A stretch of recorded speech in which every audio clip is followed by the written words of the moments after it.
আমাদের জন্য আসলে আজকের যে রায়টা আপিলে আমাদের মনোনয়ন বৈধতা পেয়েছে, তো এই রায়টা আমাদের কাছে আসলে অনেক খরার মধ্যে এক পশলা বৃষ্টির মতো। কারণ আমরা যেভাবে মানে হুমকি ধামকি শিকার হচ্ছিলাম আমাদের এলাকাতে, এবং আমাদের এলাকা একজন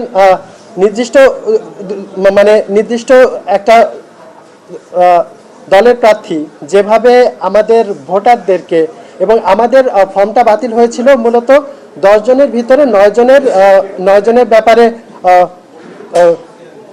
ব্যাপারে সঠিক তথ্য পাওয়া গেছে, একজনের ব্যাপারে একটু ঝামেলা ছিল। তো এটা নিয়ে ওই একজন যাতে এখানে এসে সার্টিফাই করতে না পারে সেজন্য বিভিন্নভাবে তার বাড়িতে গিয়ে তার ছেলে মেয়েদেরকে হুমকি ধামকি দেওয়া হচ্ছিল।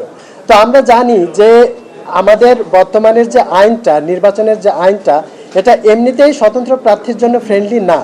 তারপরও আমরা অত্যন্ত কৃতজ্ঞ এই রিটার্নিং অফিসার এবং নির্বাচন কমিশনের কাছে যে তারা খুব ফেয়ারলি, খুব লেনিয়েন্টভাবে আমাদের বিষয়টা দেখেছেন। তো কিন্তু আমরা চাই যে নির্বাচনটা অংশগ্রহণমূলক হোক, সবাই অংশগ্রহণ করতে পারুক, কিন্তু একটা নির্দিষ্ট দলের প্রার্থী, আমাদের এলাকার নির্দিষ্ট দলের প্রার্থী, সে হয়তো এটা চায় না। সে চায় একা মাঠেই গোল দিতে। এটা তো কখনোই সম্ভব ছিল না, এখনো সম্ভব না। আমি মনে করি জনগণরা আমাদের সঙ্গে আছেন। গোপালগঞ্জ 1 আসনের মুকসুদপুর কাশিয়ানীর জনগণ আমাদের সাথে আছেন, এবং আমি এটা বিশ্বাস করি যে তারা কোনো মামলাবাজ, কোনো চাঁদাবাজ, কোনো ক্যাডারকে ভোট দিয়ে নির্বাচিত করবে না।